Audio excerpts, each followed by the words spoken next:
ये बात आपको बता रहा हूं बिला खौफ तरदीद कि 2016 में ये ग्रीन लाइन ये वफाकी हुकूमत का नवाज शरीफ का तोहफा है कराची के लिए कि अगर सबसे पहले किसी शहर को metro, orange line, green line, blue line अगर चाहिए थी, लगनी चाहिए तो वो शहर कराची है। उसके बाद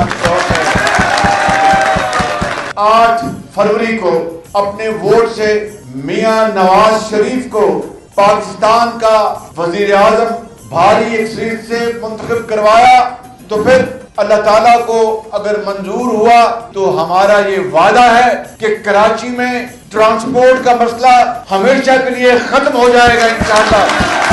कराची में पीने के पानी का मसला हमेशा के लिए खत्म हो जाएगा इंशाअल्लाह।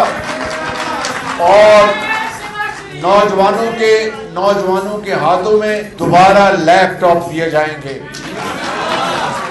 हैदराबाद से कराची मोटरवे, अब वो मोटरवे नहीं है, वहां पर तो ट्रैफिक इतनी फंसी रहती है कि घंटों लग जाते हैं।